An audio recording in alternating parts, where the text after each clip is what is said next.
Before we jump into this episode, I want to invite you to join our community to help you become a better steward, scale to billions, and ultimately give more or all of it away. All I want you to do is to click the subscribe button right now. I love your support. It's incredible to see your comments, and we're just getting started. I can't wait to go on this journey with you. Thank you so much for subscribing. It means the world to me. Welcome to the Build It to Billions podcast, where we guide successful entrepreneurs and investors on their journey from millions to billions. We believe that the key to scaling your business and compounding your wealth starts every day with the mindset and practice of stewardship over ownership and applying billionaire biblical principles. Our ultimate goal is to help you scale and compound your wealth and life so you can give more or all of it away to help MVPs. Hey, I'm your host today, Brett Swartz. In every episode, we feature some of the world's top entrepreneurs, millionaires, and billionaires. They share their principles, values, secrets, and wisdom, providing each of us with the insights we need to reach the next level of faith, success, and impact. Hey, I'm beyond excited for the guest who's on the show today. He is the founder of Hobby Lobby, and an unlikely leader, grew his company from $600 startup to an $8 billion company that gives 50% of all of its profits away to fund initiatives all over the world. He blazed his own path in business, drawn from not from business gurus, but from the pages of Scripture, the Bible. In this inspirational interview, we're going to be touching on David's story and focus on standing firm through the fire after building a company, multi-billion-dollar company, as well as his faith, his leadership, and resilience. Please welcome to the show with me, Mr. David Green. David Green, how are we doing? Thank you. Very good. Good. Very good. Thank you. David, what are some common sense practices that you believe are often overlooked in business today? Common sense decisions. Sometimes I've been doing this for 50 years. We opened our first store in we started in 1970. We had $600 that we borrowed, and we opened our first store in 1972.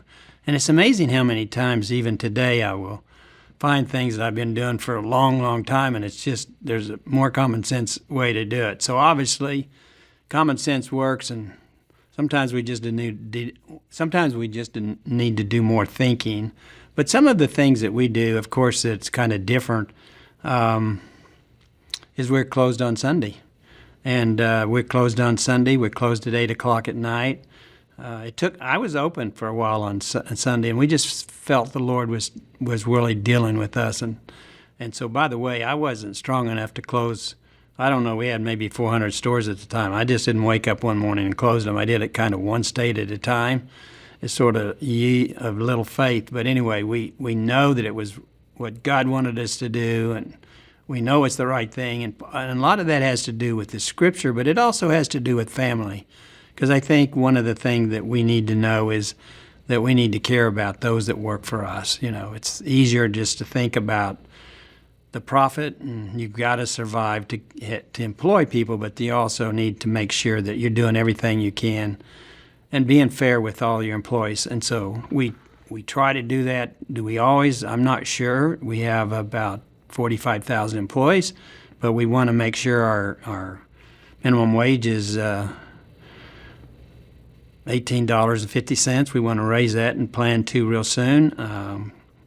We have health care for them. We have doctors and nurses on campus. We have our own pharmacy. We have classes for our people about marriage, about raising children.